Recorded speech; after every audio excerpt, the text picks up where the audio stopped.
Vous avez certainement entendu parler de ça récemment. Un plan de relance pour faire face à la crise née du coronavirus, qualifié d'historique. Un plan de relance que nous finançons ensemble. Et oui, suite à la crise du Covid-19, les 27 dirigeants des pays de l'Union européenne se sont rassemblés mi-juillet à Bruxelles pour se mettre d'accord sur un plan de relance économique global pour l'Europe. Ça devait durer initialement 2 jours, mais... Donc nous allons entamer cette 3e journée de négociations sur le budget européen et le plan de relance. Certains pays comme les Pays-Bas ou l'Autriche se sont montrés très difficiles dans la négociation. Et du coup, après 4 jours et 4 nuits de négociations, un accord historique a été trouvé le mardi 21 juillet au matin, avec pour la première fois dans l'histoire de l'UE une dette mutualisée et un plan de relance à hauteur de 750 milliards d'euros. Un vrai marathon de négociations. Et Emmanuel Macron se félicite du succès de ce sommet et qualifie ça du moment le plus important pour l'UE depuis la création de l'euro. Mais est-ce que vraiment on peut parler d'un succès de négociation? Est-ce qu'on peut dire que cette négociation a été réussie pour tout le monde? Qui a dû faire des compromis? Quels ont été les choix et les décisions? C'est ce que je vous propose de décrypter dans cette vidéo avec un œil de négociateur. Bienvenue sur Comment négocier. Bonjour à tous et bienvenue sur Comment négocier. Alors attention, avant de commencer la vidéo, je ne suis pas expert en géopolitique, je ne suis pas expert en économie, mais je vous propose de regarder cette négociation de 4 jours et 4 nuits entre les pays de l'Union européenne avec un angle de négociateur justement, pour voir qu'est-ce qui a fait que c'était une bonne ou une mauvaise négociation. Je vais vous présenter cette vidéo en 3 parties. Tout d'abord, le contexte, pourquoi il y a eu cette négociation et qui était là présent pour négocier. Ensuite, on verra les raisons qui, selon moi, annonçaient dès le départ que ça allait être une négociation ratée. Et enfin, on verra les résultats et les compromis de ces 4 jours de pourparlers. Tout d'abord, le contexte. Pourquoi cette négociation et avec qui? L'objectif principal était d'apporter une réponse commune de l'UE à la crise du Covid-19, principalement pour réparer l'impact économique de cette crise. La France et l'Allemagne étaient un peu les leaders de ce sommet et c'était un peu leur demande à eux de créer ce plan de relance à hauteur de 750 milliards d'euros avec 500 milliards de subventions non remboursables et 250 milliards de prêts. Ce qui a fait coincer la négociation, c'est le fait que cette dette-là partagée qui allait être créée par les pays de l'UE, c'était pour aider les pays qui avaient été le plus touchés par la crise. Et c'est principalement les pays du Sud, à savoir l'Italie et l'Espagne, on reviendra là-dessus après. Et donc pour ça, pour faire don à ces États de ces subventions-là, il faut créer une dette partagée, donc une dette qui est partagée par les 27 États et que les 27 États doivent rembourser. Et ça, l'objectif, c'était de créer une dette à hauteur de 500 milliards. Voici la liste des 27 pays de l'Union européenne, avec en rouge ceux qui ont joué un rôle important dans cette négociation. Je vous laisse mettre pause si vous voulez lire le détail. Et en gros, il y avait à peu près 3 camps dans cette négociation. Donc il y avait les pays qui avaient très besoin d'aide, donc à savoir principalement les pays du Sud, donc l'Espagne et l'Italie. Il y avait au milieu les partisans de ce plan de relance, donc c'est la France et l'Allemagne qui depuis des années commençaient à parler d'une dette mutualisée pour l'Europe et puis on menait ces négociations-là. Et puis il y avait les pays qu'on a appelés les pays frugaux, ou certaines personnes ont appelé ça les pays radins, qui sont donc 4 pays principalement du Nord, à savoir les Pays-Bas, le Danemark, la Suède et l'Autriche, et qui sont des pays qui ont été très très difficiles dans la négociation. Ces 4 pays du Nord-là, ils sont en ce moment plutôt partisans de la rigueur budgétaire. Et le Premier ministre néerlandais qui a un peu représenté ces 4 pays, qui s'appelle Mark Rutte, il était clairement opposé à ce plan de relance dès le départ. Et pour moi, c'est une des raisons qui fait que cette négociation était ratée, et c'est ce qu'on va voir maintenant dans cette vidéo. Deuxième partie, qu'est-ce qui fait que la négociation était quasiment impossible? Alors pour moi, il y a 5 raisons. Tout d'abord, il fallait que ce soit un accord trouvé à l'unanimité. Donc il fallait l'accord des 27 pays membres, et donc c'était une négociation à 27. Et alors je ne sais pas si vous avez déjà essayé de négocier ne serait-ce qu'à 4 ou 5 amis pour choisir un restaurant, pour choisir un lieu de vacances, ou pour choisir un film quand on va voir au cinéma. Déjà, quand c'est plus de 2 personnes, une négociation, c'est hyper compliqué. Alors imaginez à 27 pays. Déjà, dès le début, ça annonce une négociation qui va être tendue. Surtout pour amener une réponse globale de l'UE à la crise du Covid-19, qui a été une crise à la fois sanitaire, à la fois humanitaire, et puis à la fois économique. Franchement, quasi impossible. Parce que chaque pays va vouloir défendre ses intérêts, chaque chef d'État va vouloir être très prudent sur les compromis. Donc voilà, le fait d'une ratification à l'unanimité fait que la négociation était très compliquée dès le départ. La deuxième chose, c'est que tous les pays n'ont pas eu le même impact de la crise. Chaque pays a vécu la crise à sa façon. Déjà, la date du début de l'épidémie dans le pays, ensuite le nombre de personnes qui ont été infectées, le nombre de décès, est-ce que les hôpitaux ont été saturés, quel a été l'impact économique, est-ce qu'il y a eu un confinement total ou partiel. Alors, pour comparer l'impact de la crise dans les différents pays et vous donner un petit peu une idée de pourquoi certains pays étaient plus difficiles dans la négociation, j'ai pris les chiffres de l'OMS du 30 juillet 2020, donc qui sont assez récents, et qui donnent, alors c'est les nombres de personnes qui ont été infectées par pays et le nombre de décès. Ce qu'il faut savoir, c'est que globalement, en Europe, donc avec la Russie compris et même les pays qui ne sont pas dans l'Union européenne, au 30 juillet 2020, le Covid-19, c'est 3,3 millions de cas pour 212 000 décès. L'Italie, ça a été le premier pays touché. Il y a eu 247 000 cas et 35 000 décès.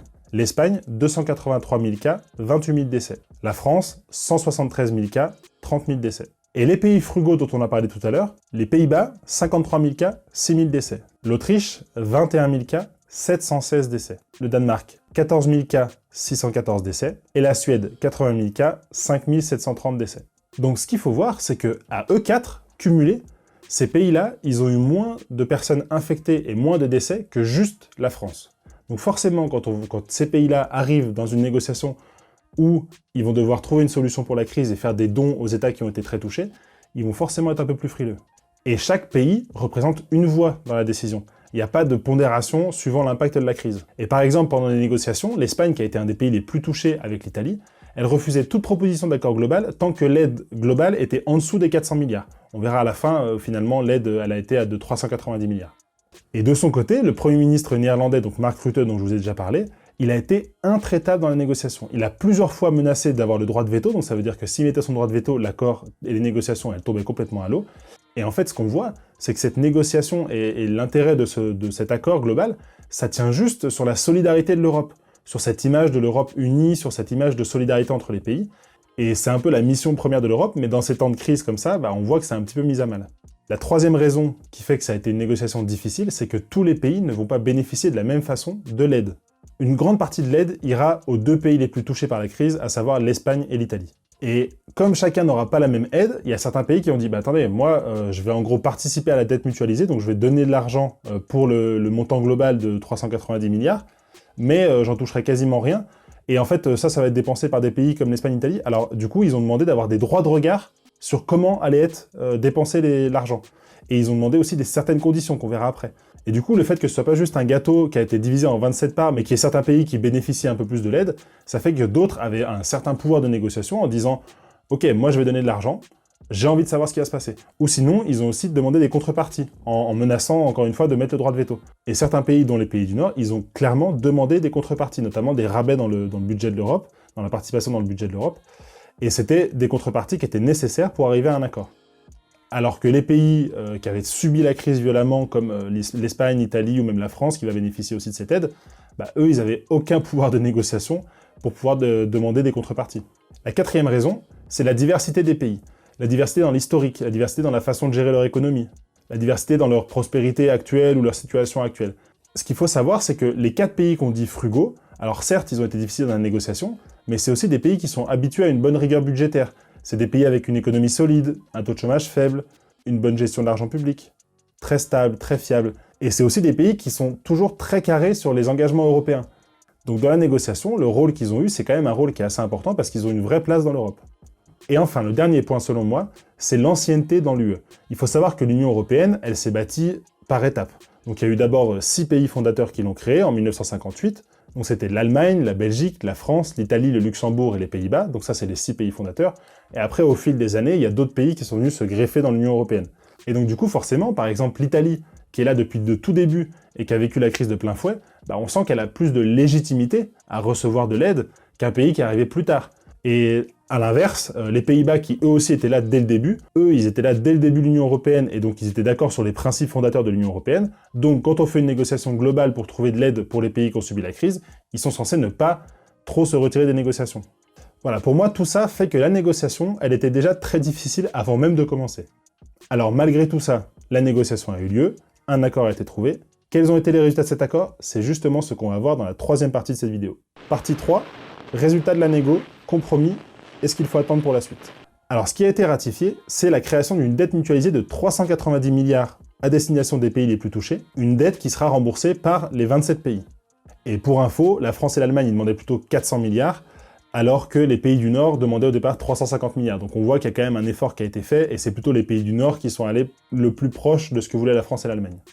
Et il y a aussi 360 milliards qui vont être prêtés par l'UE aux États, et cet argent-là, c'est l'UE qui va l'emprunter auprès de marchés bénéficiaires, et qui va le prêter aux États à des taux très faibles parce que c'est l'UE qui a emprunté, et du coup les États devront rembourser à l'UE. Donc au global, le plan de 750 milliards a été atteint. Alors, est-ce que c'est beaucoup? Est-ce que c'est assez? Ça, je sais pas, je suis pas économiste, je vous invite à aller voir sur Internet un petit peu ce qui se dit. Ce que je sais juste, c'est que 750 milliards, ça représente à peu près 6% du PIB de l'Union européenne, Et ce qu'on a vu, c'est que la crise du Covid avait fait une baisse dans le PIB d'environ 15%. Donc clairement, réinjecter que 6% alors qu'on a eu 15% de baisse, c'est peut-être pas assez. Et c'est d'ailleurs ce pourquoi se plaignent certaines personnes, en disant à quoi bon donner juste une petite aide qui en plus sera juste un prêt qui sera remboursé plus tard. Donc c'est en gros juste mettre un pansement tout de suite alors que la plaie elle est toujours béante, alors qu'il y aurait un plan de relance global de l'économie qui serait à planifier, mais pas juste sur l'aspect financier. Et un des résultats primordiaux de cette négociation, c'est que certaines concessions ont été accordées à certains pays pour pouvoir signer l'accord. Et ces concessions, elles vont durer sur le long terme, parce que parfois ça va jusqu'à 2027, voire encore après, et du coup ça va impacter de façon durable l'Europe. Alors quelles ont été les concessions qui ont été faites? Et au-delà de vous présenter ces concessions, je vais aussi vous rajouter en voix off des parallèles avec la vie de tous les jours et comment adapter ça dans vos négociations. Tout d'abord, il y a un mécanisme de contrôle des sommes allouées. C'est ce que je vous expliquais avant, le fait de vouloir regarder un petit peu comment les autres États qui ont bénéficié de la dette ont dépensé leur argent, ça va être pas tout à fait possible directement, mais en tout cas, chaque État pourra soumettre aux 27 la question s'il pense qu'un des États n'utilise pas l'argent à bon escient. Ce mécanisme de contrôle ou ce droit de regard, c'est un peu comme accepter le prix du vendeur, mais demander une garantie offerte. C'est-à-dire que sur le moment, on est OK, par contre, on attend de voir comment ça se passe, et ça, c'est typiquement la garantie, ou s'il se passe quelque chose de pas bien par rapport à ce qu'on avait prévu, on a quelque chose qui nous protège. La deuxième chose, c'est qu'il y a des conditions assez strictes à remplir pour pouvoir bénéficier de l'aide. Et ça, c'est plutôt pour la partie relance long terme de l'Union européenne. Donc les pays qui veulent bénéficier de l'aide, ils doivent mettre en place des réformes sociales, ils doivent mettre en place une réforme des retraites, ils doivent mettre en place des réformes du marché du travail, donc ils doivent en gros agir en interne dans leur pays pour pouvoir bénéficier de cette aide-là et s'engager auprès de l'UE pour ça. La troisième chose, et c'est hyper important, c'est que certains pays vont bénéficier de rabais. Donc pour faire accepter cet accord à ces pays frugaux et qui ont été difficiles dans la négociation, ce qui a été décidé, c'est de dire que les contributions de ces pays-là dans le budget global de l'Europe allaient être rabaissées. Donc c'est un peu comme une promotion, ces pays-là, ils ont un peu économisé de l'argent grâce à ça, et en fait c'est quelque chose qui leur a été donné en cadeau pour permettre de les faire valider cet accord global de dette mutualisée et d'aide aux pays les plus touchés. Donc de 2021 à 2027, les Pays-Bas ils vont bénéficier de 1,9 milliard de ristournes dans leur participation au budget européen, soit 22% de plus que ce qui était prévu avant le sommet, donc ça veut dire que les Pays-Bas ils ont clairement réussi leur négo. La Suède elle pourra retirer 1 milliard sur ses contributions, c'est plus 34% par rapport à ce qui était prévu avant. L'Autriche, 560 millions, et là c'est plus 138%, donc autant vous dire que l'Autriche a clairement dû être très dur dans la négociation. Et le Danemark, 380 millions, plus 91%. Donc tous ces pays-là, globalement, ils ont chacun réussi à venir dans la négociation en étant très durs et très froids et très bloqués dans la discussion, et ils ont tous réussi à repartir en ayant des énormes rabais dans leur contribution au budget européen. Donc clairement, eux, ils ont réussi leur négociation. Et l'Allemagne, elle aussi a réussi, parce qu'elle a réussi à avoir plus de 3 milliards de rabais sur la contribution au budget européen. Ce système de rabais, vous pouvez l'utiliser dans la vie de tous les jours dans vos négociations en acceptant le prix que le vendeur vous fait, mais en demandant un bon d'achat pour de futures visites. C'est-à-dire qu'au-delà de penser au prix d'achat aujourd'hui, vous pensez au prix d'achat dans le futur d'autres produits. Donc pour moi, pour tout ça, pour tout ce que je vous ai expliqué avant, cette négociation, elle est ratée. C'est pas une bonne négociation parce que, voilà, chaque pays est reparti plus ou moins déçu. Je ne sais pas si le plan de relance économique, en termes d'économie ou de géopolitique, il est bon, ça j'en sais rien du tout. Mais d'un point de vue de la négociation, c'est un échec. Parce que je vous rappelle, la négociation, selon moi, c'est une discussion entre deux personnes ou entre plusieurs personnes pour essayer de trouver un terrain d'entente entre des personnes qui ont des besoins différents. Et là, clairement, un terrain d'entente, je ne sais pas s'il a vraiment été trouvé. La négociation, elle a été initiée, et dans la négociation, il y avait des gens qui n'avaient pas du tout envie de négocier. Donc ça, déjà, ça aide pas. Je pense qu'en repartant de là-bas, chaque pays a été un petit peu déçu, un peu content, chaque pays a eu un résultat différent de négociation, ce qui montre qu'il n'y a pas eu un résultat global qui satisfait tout le monde. Parce que le but de cette négociation, c'était justement de trouver une solution ensemble, alors qu'il y a forcément eu des déçus. Il y a ceux qui voulaient un montant plus important d'aide, il y a ceux qui voulaient pas accorder de nouveaux rabais au pays, parce que forcément, la France, par exemple, disait « Attendez, les Pays-Bas, ça fait déjà plusieurs fois qu'ils ont des rabais, c'est hors de question de continuer à leur accorder des rabais sur le budget de l'Europe. » Finalement, ils les ont quand même eu. Et cette négociation, elle a pour moi montré la fragilité de l'UE à prendre des décisions dans des situations de crise comme ça, à prendre des décisions tous ensemble. Et ça a encore plus creusé l'écart entre les pays du Sud qui sont un petit peu en difficulté et les pays du Nord pour qui la situation est un peu meilleure. Et globalement, je vous laisse vous faire votre propre avis en lisant la presse ou en allant voir un peu sur Internet. Le résultat de cette négociation, il est très critiqué et très controversé. Si ce format de décryptage de négociation d'actualité vous plaît, je vous invite à m'en faire part dans les commentaires, en me suggérant notamment d'autres négociations à analyser. Et dans ce cas, je suis certain que cette vidéo, qui parle de 2 négociations réussies des forces spéciales, peut vous intéresser. On se retrouve là-bas, ou dimanche prochain, et d'ici là, négociez mieux et soyez audacieux. Ciao!